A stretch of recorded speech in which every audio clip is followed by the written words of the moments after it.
जय श्री कृष्णा सा। आप सभी का मेरे चैनल पर स्वागत है। आज अमावस्या तिथि है। अमावस्या तिथि केवल एक तिथि नहीं है, बल्कि एक पवित्र अवसर है। जिस दिन हम अपने पूर्वजों का स्मरण करते हैं, वो उनके ऋण को चुकाने का और उनके प्रति कृतज्ञता प्रकट करते हैं। यह आषाढ़ अमावस्या उस पुण्य तिथि का प्रतीक है, जहाँ हम अपने जीवन की जड़ों को अर्थात अपने पितरों को श्रद्धा सुमन अर्पित करते हैं।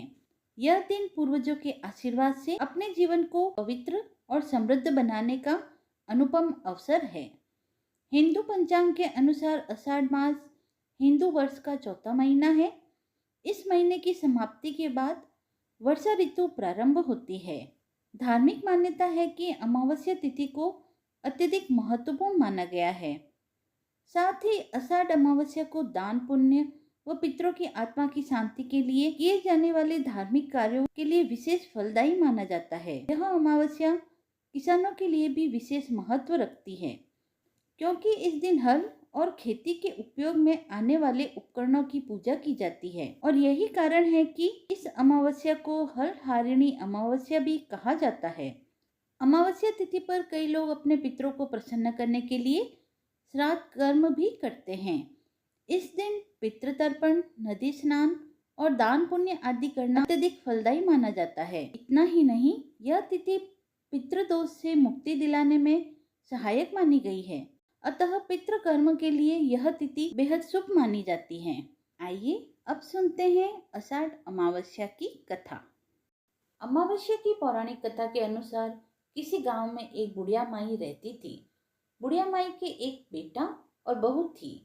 बुढ़िया माई का बेटा दूसरे शहर में धन कमाने के लिए गया था। घर पर सास बहू ही रहती थी। सास और बहू में बहुत ही प्रेम था। दोनों एक दूसरे का बहुत ध्यान रखती थी। एक दिन की बात है, बहू ने खाना बनाया और सास को तो खाना खिला दिया, पर स्वयं खाना नहीं खाया। तब सास ने बहू से पूछा, बेटी आज तुमने खाना क्यों नहीं खाया? तो बहू कहने लगी, सासू जी आज मैंने अमावस्या माता का व्रत रखा है, इसीलिए मैंने खाना नहीं खाया। सास ने पूछा, बेटा यह व्रत कैसे होता है और इस व्रत को करने से क्या फल मिलता है, मुझे भी समझाओ। तब बहू कहने लगी, सासू जी अमावस्या का व्रत करने से बहुत पुण्य मिलता है। घर में अन्न धन के भंडार बढ़ते हैं, सुख शांति बनी रहती है, सुहाग अटल रहता है, पुत्र की प्राप्ति होती है, इसलिए मैंने अमावस्या माता का व्रत रखा है। इस व्रत में हर साल अलग अलग खाना खाया जाता है।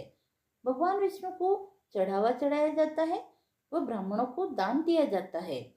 इस व्रत को करने वाले को पहले साल शक्कर, जौ और चावल से बना हुआ खाना खाना चाहिए।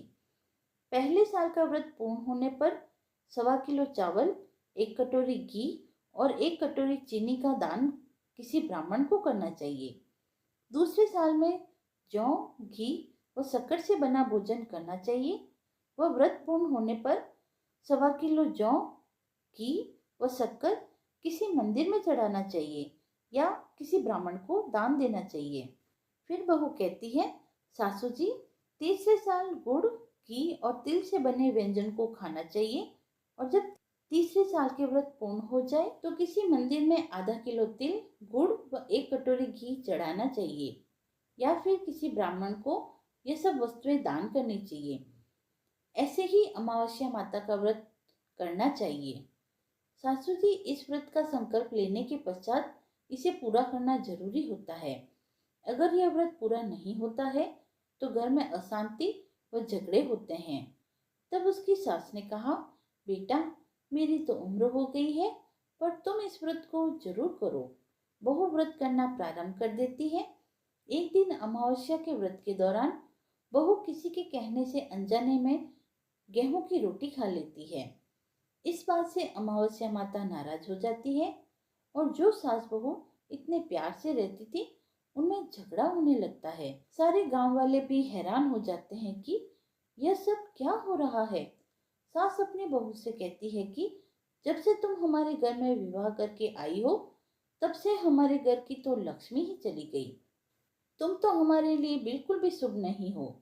तब बहू कहती है कि मेरे आने से लक्ष्मी जी आपके घर से चली गई है, तो बताइए लक्ष्मी जी कहाँ मिलेगी? मैं उन्हें लेकर आऊंगी।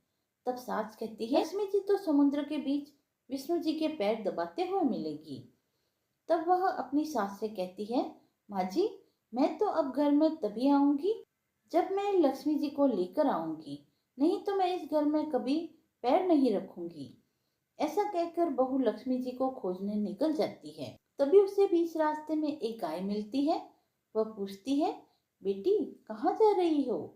तब वह कहती है, गाय माता, मेरी सासू जी कहती है कि मेरे आने से उनके घर के अन्न धन में कमी हो गई है, उनके घर से लक्ष्मी चली गई है, मैं लक्ष्मी जी को ढूंढने जा रही हूँ। तब गाय माता कहती है, बेटी तू जा रही है तो मेरे बारे में भी भगवान से पूछ लेना।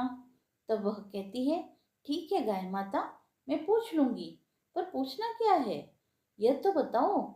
तब गाय माता कहती है, जब भी मेरे बछड़ा होता है वह मर जाता है, जिंदा नहीं रहता, तो भगवान से पूछना कि आखिरकार मेरे साथ ऐसा क्यों होता है, मैंने ऐसे कौन से कर्म किए हैं जिसकी मुझे यह सजा मिल रही है। तब बहू गाय माता को आश्वासन देकर कि मैं आपकी बात भगवान से अवश्य पूछूंगी, वह आगे बढ़ जाती है। थोड़ी दूर आगे चलती है तो एक घोड़ी मिलती है। उसके गले में घंटी बंधी हुई थी। घोड़ी ने भी अपने दुख के बारे में पूछने के लिए भगवान से कहा, तो बहू कहने लगी, ठीक है, मैं जरूर पूछ लूंगी। और ऐसा कहकर वह आगे बढ़ जाती है। आगे चलती है तो उसे एक अंधा और एक बहरा बुजुर्ग मिला। उसने भी बहू से अपनी समस्या बताई और भगवान से पूछने के लिए कहा। तब वह उनकी समस्या का समाधान भी भगवान से पूछने का कहकर आगे बढ़ जाती है। आगे चलती है तो उसे एक बूढ़ी औरत मिलती है जो हाथ पैर से अपाहिज थी। तब उसने भी कहा कि बेटी भगवान से कहना और उनसे पूछ लेना कि आखिरकार मैं अपाहिज क्यों हूँ, मैंने ऐसे कौन से कर्म किए हैं। तब बहू ने कहा, ठीक है, मैं पूछ लूंगी। आगे चली तो चलते चलते बड़ी थक गई, तो उसे आगे एक आम का पेड़ मिला। उसके नीचे वह बैठ गई। उसे देखकर आम का पेड़ बहुत खुश हुआ और बहू से कहने लगा, बेटी तुम कहाँ से आई हो और कहाँ जा रही हो? तब वह कहती है कि वह लक्ष्मी जी को ढूंढने जा रही है। तब आम का पेड़ भी कहता है कि तुम भगवान को मिलो तो मेरी भी समस्या पूछ लेना। तो उसने कहा, ठीक है, पूछ लूंगी। तो आम का पेड़ बोला कि मेरे पेड़ पर लगे हुए आम खट्टे होते हैं, इस बारे में तुम भगवान से पूछ लेना। तब बहू पेड़ की समस्या सुनकर आगे बढ़ गई। थोड़ी दूर चली थी कि उसे एक तलाई मिल गई। वह कहने लगी कि तुम भगवान से मिलो तो मेरे बारे में पूछ लेना कि मेरी तलाई का पानी इतना गंदा क्यों है, यहाँ का पानी कोई भी नहीं पीता। तब वह कहने लगी, ठीक है, पूछ लूंगी। ऐसा कर कर बहू आगे बढ़ गई। बहुत दिनों से जंगल में चलते चलते वह बहुत थक गई थी। उसे बहुत भूख प्यास भी लगी थी। उसके पास खाने को कुछ भी न था। भूख प्यास से बेचैन हो गई और जंगल में बेहोश हो गई। उसी समय भगवान श्री हरि और माता लक्ष्मी घूमते घूमते वहां पहुंचे। तो माता लक्ष्मी भगवान विष्णु से कहने लगी, हे नाथ, यह तो आपकी बहुत बड़ी भक्त है, आप इसके दुख का निवारण करो। तब भगवान श्री हरि कहते हैं कि इस संसार में बहुत अजीब प्राणी है, सभी अपने अपने कर्मों का फल भोगते हैं, मैं भला किस किस के दुख का निवारण करूं। तब माता लक्ष्मी भगवान श्री हरि से प्रार्थना करती है कि वह भूखी प्यासी है, यदि इसे जंगल में छोड़ दिया तो कोई जंगली जानवर खा जाएगा। अब माता लक्ष्मी की बातें सुनकर भगवान श्री हरि एक साधु की वेश को धारण कर बहू के पास आए, उसे हौस में लेकर आए। बहू के हौस में आते ही साधु वेश में भगवान उससे पूछने लगे कि तुम कौन हो और यहाँ क्यों आई हो, कहाँ जा रही हो। तब उसने अपनी सारी बातें बता दी। उसकी बातें सुनकर भगवान श्री हरि और माता लक्ष्मी उसके सामने प्रकट हुए। भगवान को अपने सामने खड़ा देखकर बहू उनके चरणों में गिर गई और अपने दुख का निवारण पूछने लगी। तब भगवान बोले, बेटी तुमने अमावस्या के व्रत को खंडित किया है, इसी की सजा तुम्हें मिल रही है। लेकिन अब तुम अपने घर जाओ और दोबारा अमावस्या व्रत का संकल्प करो। अमावस्या माता से प्रार्थना करना, उनसे क्षमा मांगना। तुम्हारा घर अन्न धन से भर जाएगा और तुम्हारा घर सुंदर महल में बदल जाएगा। तुम्हारी सभी मनोकामनाएं भी पूर्ण हो जाएगी। यह सब वरदान पाकर बहू ने रास्ते में जो जो मिला था उन सभी के दुखों का निवारण करने के लिए भी भगवान से प्रार्थना की। तब भगवान ने कहा कि गाय ने अपना दूध कभी किसी और को नहीं पिलाया, इसीलिए उसके बच्चे जिंदा नहीं रहते। तो उसका दूध पी लेना, फिर उसके बाद उसके बच्चे नहीं मरेंगे, जिंदा रहेंगे। वह घोड़ी पिछले जन्म में आटा पीसने वाली महिला थी। किसी को भी आटा पीस कर नहीं देती थी, इसीलिए उसके गले में चक्की के पाठ बन गए हैं। तुम उसके पाठ खोल देना, वह बिल्कुल ठीक हो जाएगी। वह बुजुर्ग व्यक्ति कभी भगवान के मंदिर में नहीं गया, कभी उन्होंने भगवान के भजन नहीं सुने। तुम उन्हें ले जाकर भगवान के मंदिर में दर्शन करा देना और एक भजन सुना देना, वह ठीक हो जाएंगे।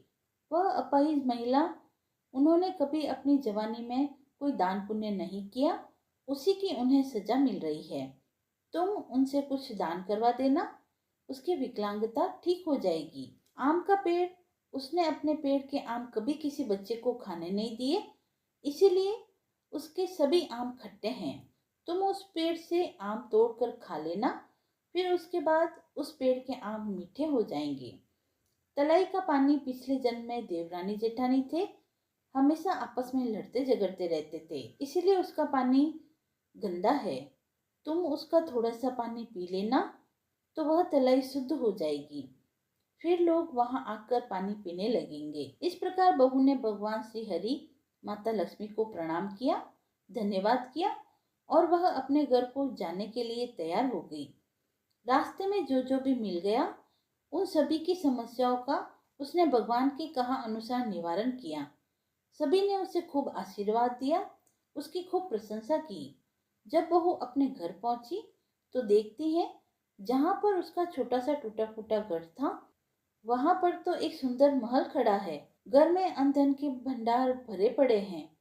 तब वह सासू माँ के पैर छूती है और कहती है, सासू माँ, आपने सच ही कहा था, मैं आपके लिए शुभ नहीं हूँ। जैसे ही मैं गई, आपके घर में लक्ष्मी आ गई। अब आप यहीं पर रहो, मैं तो मरने जा रही हूँ। तब सासू माँ कहती है, बेटी, यह सब तुम्हारे अमावस्या माता के व्रत के प्रभाव से हुआ है। उन्हीं के आशीर्वाद से हमें यह सब मिला है। अब तुम यहीं पर रहो, मैं तुम्हें यहाँ से कहीं नहीं जाने दूंगी। इस प्रकार सास और बहू पुनः खुशी खुशी रहने लगी।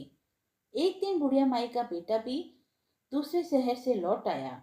घर में जब उसने खूब सारी धन दौलत और धन के भंडार भरे देखे, तब उसकी माँ ने उसके पूछने पर सारी बातें अपने बेटे को बता दी और इस प्रकार वे सभी लोग खुशी खुशी रहने लगे। अमावस्या माता की कृपा से उनके सभी दुख दूर हो गए, वो सभी मनोकामनाएं पूर्ण हुई। बोले अमावस्या माता की जय, विष्णु भगवान की जय, लक्ष्मी माता की जय। कथा समाप्त हुई। यदि आपको यह पसंद आई हो तो आप मेरे चैनल को लाइक शेयर एंड सब्सक्राइब करें। धन्यवाद।